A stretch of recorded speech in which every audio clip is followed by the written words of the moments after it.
여러분 안녕하세요. 애나 테일러예요. 오늘은요 드디어 우리의 하이손데스의 손 마사요시의 2부 들어갈 거예요. 이제 PC에서 인터넷 시대가 되었죠. 그가 우리의 하이손데스가 어떤 전설을 펼쳐나가는지 볼까요?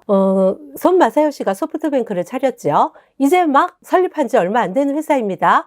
그런데요, 이제 막 첫 한 걸음을 뗀 이 소프트뱅크사가요, 전시회를 엽니다. 대기업들이 기라성처럼 버티고 있는 대기업들이요, 뭐 파나소닉, 소니, 샤프 이런 기업들이 막 전시회를 하죠. 산업박람회 같은.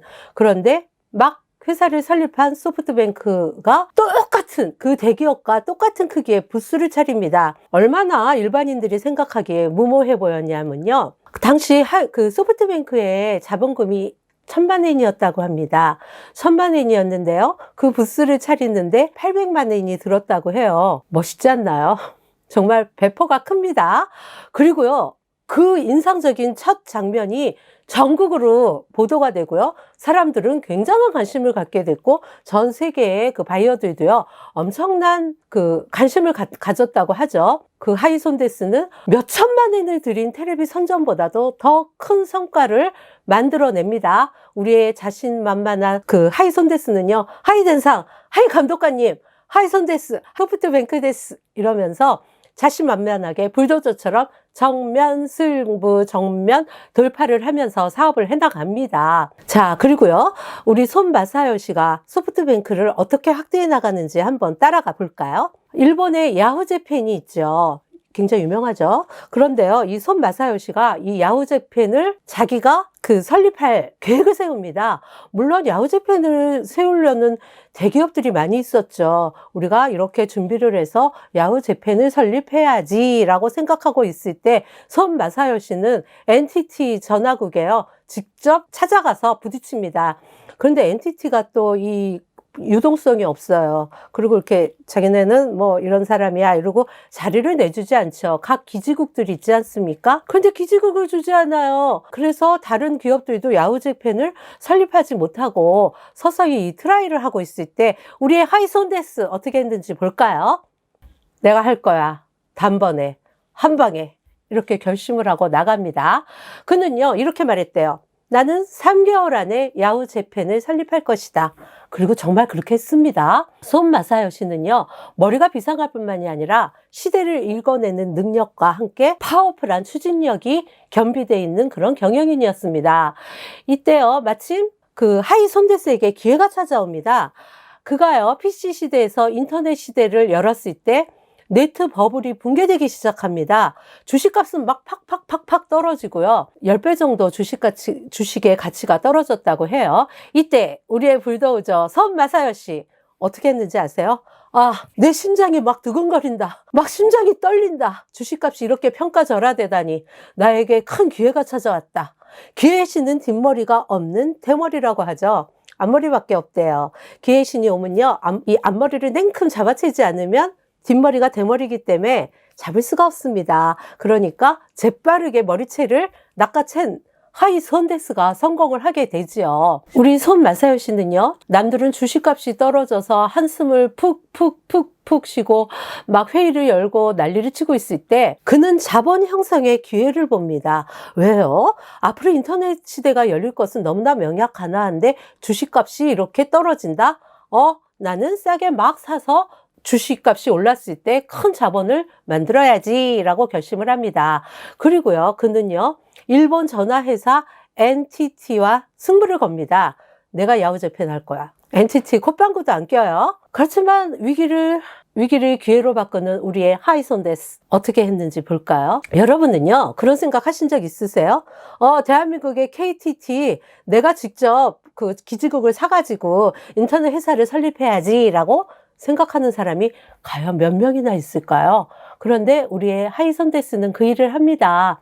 여러분, 남들과요, 같은 생각을 한다면 남들과 같은 반찬과 같은 밥밖에 먹을 수가 없대요. 그런데 우리 손 마사요시는요, NTT 기지국을 내가 가져야지 라고 생각한 순간 추천합니다. 물론 어려웠어요. NTT의 각 기지국들이 연결되어 있고요. NTT의 허가가 없이는 각 기지국을 자기가 사용할 수가 없습니다. 근데 NTT 본사가 허락을 하지 않았던 거죠. 그러니까 NTT는 기존의 사고방식에 얽매여서 공룡처럼 군림하면서 시대의 변화에 맞춰주고 있지 않았었습니다. 이때요, 신청을 하면 이러죠. NTT는 아직은 때가 아닙니다. 좀 더 숙고를 해볼까요? 좀 더 검토를 해야죠. 등등 여러 가지 핑계를 대면서 허가를 내주지 않습니다. 이때 우리의 불도저 사나이 하이손데스, 그 사람 어떻게 해요? 뭐 우리나라를 치면 총리실? 이런 데를 찾아갑니다. 그리고 담판을 벌이죠. 그가 한 말을 읽어드릴게요. 이거 어떻게 된 겁니까? NTT 늦장 대응 때문에 일본의 전 국민이요, 늦은 회선으로 인터넷을 사용하고 있지 않습니까? 일본을 후진국으로 만들 겁니까? 그 피해 책임 어떻게 할 겁니까?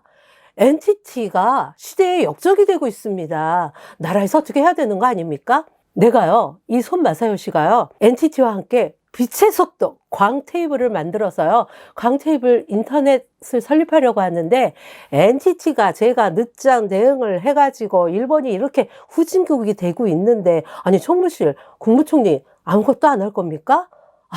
그렇게 해보세요. 그렇게 허술한 대응 때문에 일본이 망하고 있는 거 아니겠습니까?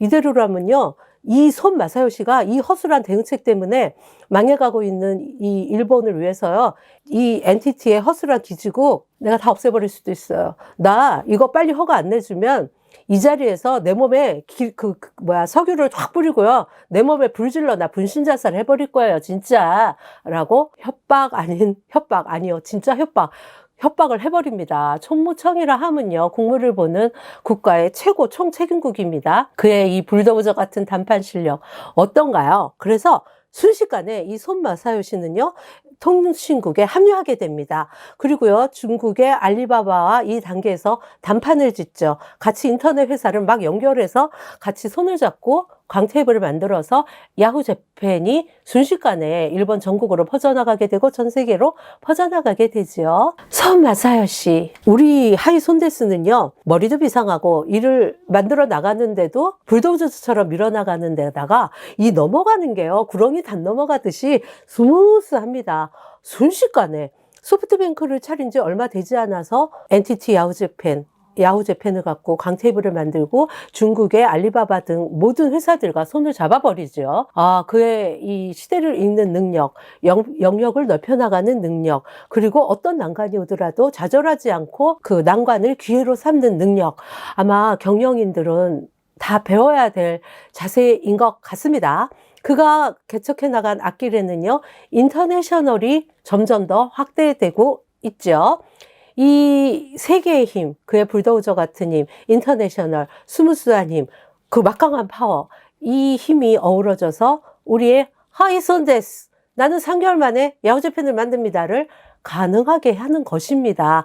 그리고요, 우리 하이손데스는 이때 스티븐 잡스를 만납니다. 손 마사요시는요, 이런 말을 했대요. 자기가 미국으로 찾아가서 스티븐 잡스를 만났을 때요, 잡스, 내가 우리 핸드폰으로 그 음악도 듣고 있잖아, 영화도 보고, 그런 핸드폰이 있으면 좋을 것 같지 않니?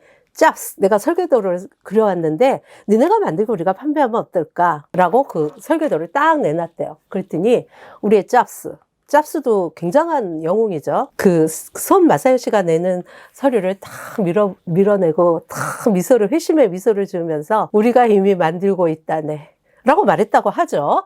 처음에는요, 그 손 마사요시가 그려나간 설계도에는요, 아이포트에 MACD에 OSD를 탑재한 것 같은 지금까지 없었던 핸드폰을 설계해 갔지만, 또 다른 천재 스티븐 잡스는요, 이미 그거보다 더 뛰어난 아이폰을 만들고 있었던 겁니다.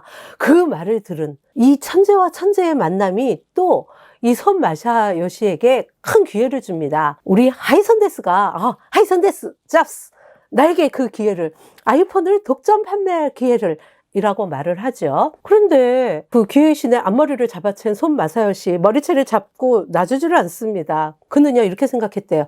우리가 아이폰을 만들어야지가 아니라 우리가 팔아야지 라고 생각을 했대요. 그 아이폰을 자기네가 독점 판매하는데 온 힘을 기울입니다. 우리의 하이손데스가.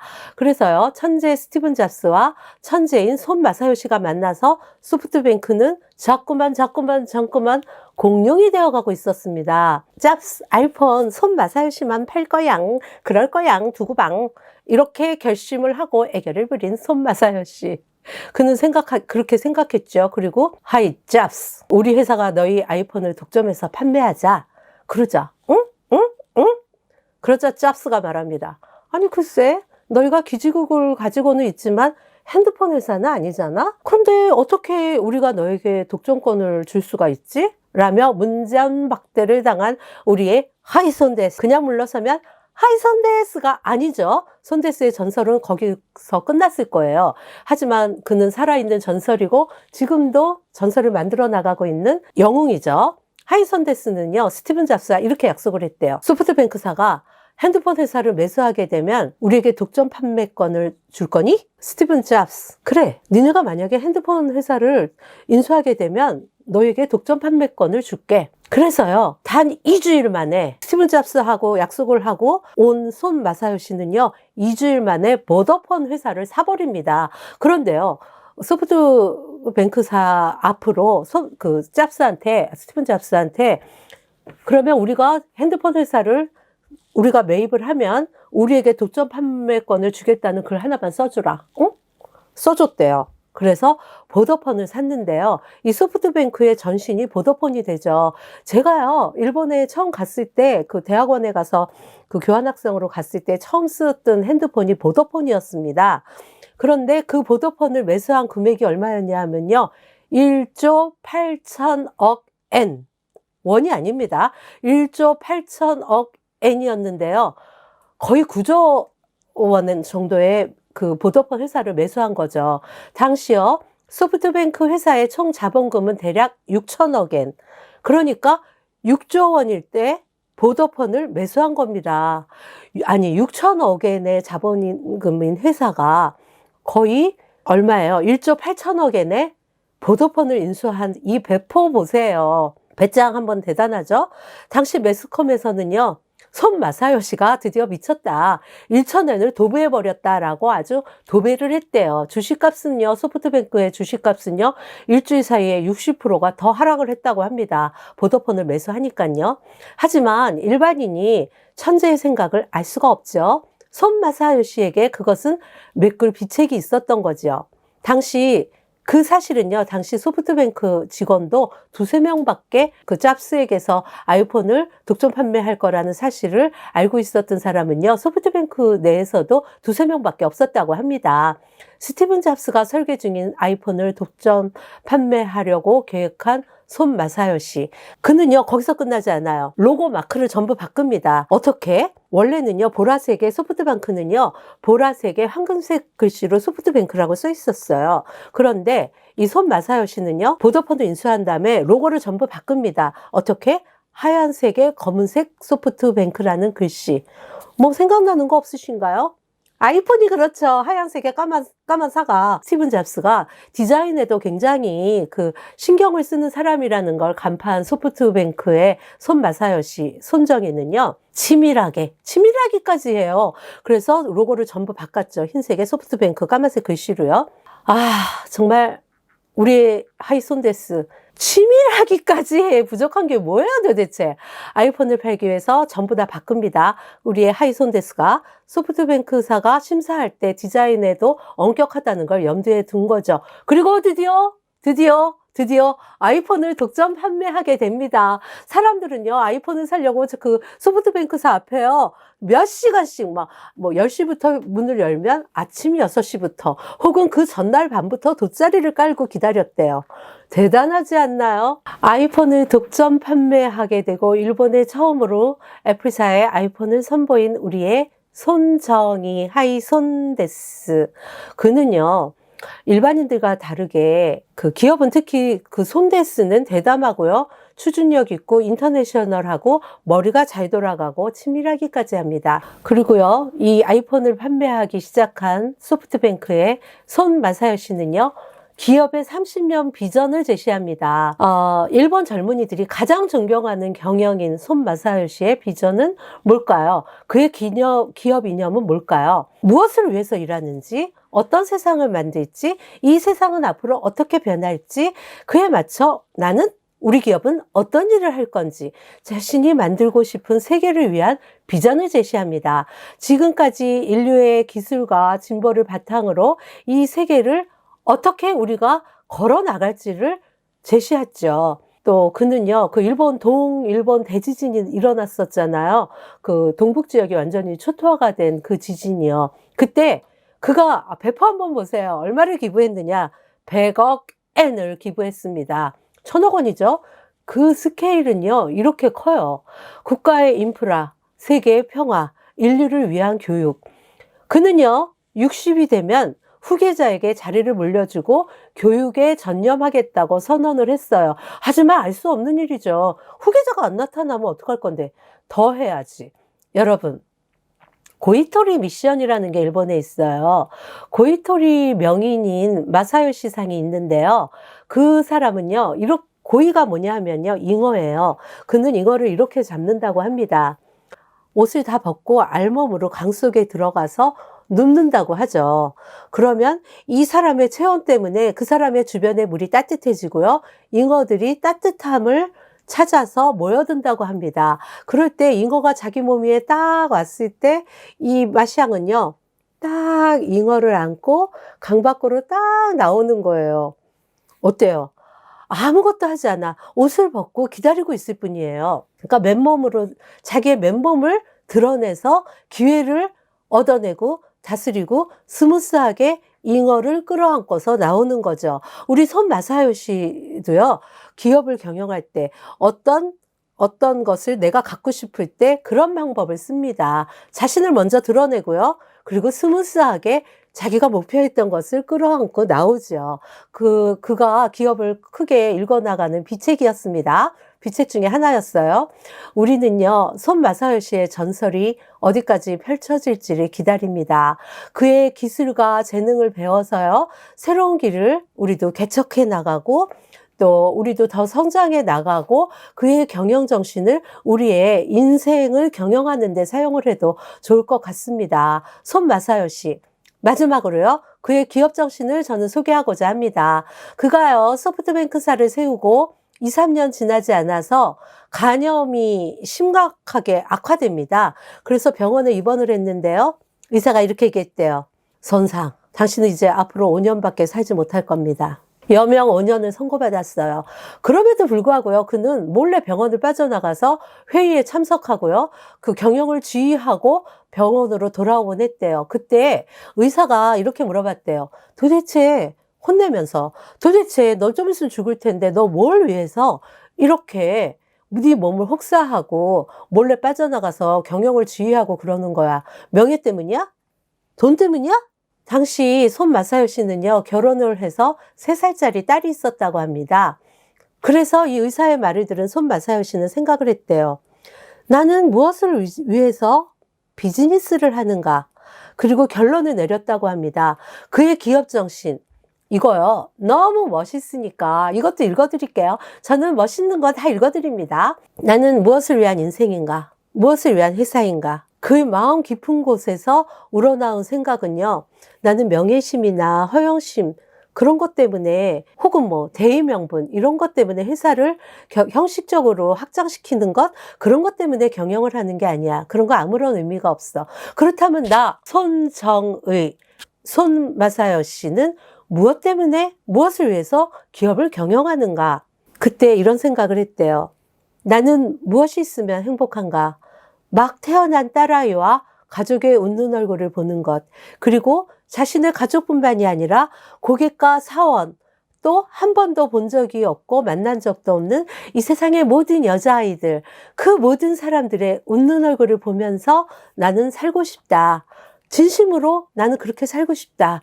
라고 생각을 했다고 합니다. 그래서요, 웃는 얼굴로 또 이 세상의 모든 사람이 행복하게 웃는 얼굴을 보기 위해서 나는 기업을 경영하고 비즈니스를 한다. 그것이 그의 기업 정신이고 기업 이념이었던 것입니다. 그리고요, 그가 웃는 얼굴로 살아가는 희망에 나는 이렇게 세상을 웃는 얼굴로 만들 거야. 그것이 나의 기업 정신이야. 라고 생각한 순간 그는 매일 웃었고요. 행복한 비전을 계획하고 설립하고 계획해냈다고 합니다. 그러자요, 살고자 하는 욕망이 생겼고요. 그런 욕망으로 웃는 얼굴로 치료 생활을 보냈다고 하죠. 그리고 여명 5년이었던 그 목숨이 지금도 살아서 이렇게 왕성하게 기업 경영의 전설을 만들어 나가고 있습니다. 우리의 하이손데스는요, 지금도 잉어를 잡으려고 물속에 들어가서 옷을 다 벗고 맨몸으로 누워 있습니다. 그럴 것 같아요. 지금까지 그래왔던 것처럼요, 앞으로도 모든 사람들이 웃는 얼굴, 행복하게 웃는 얼굴을 보기 위해서 말이죠. 어떠세요, 여러분? 우리의 하이손데스 너무 멋있는 사람 아닌가요? 저는 앞으로도 그가 만들어 나갈 전설을 기대하고 있습니다. 여러분은 어떠신가요? 오늘 그 하이손데스 소프트뱅크사의 기업정신, 그의 전설 2부까지 이렇게 소개를 해드렸는데요. 언젠가 제가 그의 기업정신 소프트뱅크의 그 3부를 소개할 날이 있을 것 같습니다. 틀림없이. 그때까지 여러분, 오늘은 저의 1부와 2부 즐겁게 보시고, 우리의 그 한국인 제1교포인 손마사요 씨가, 손정희가 어떤 사람이었는지, 어떻게 기업을 일구어 나갔는지 참고하셔서 여러분들의 인생 경영에 도움이 되셨으면 합니다. 감사합니다.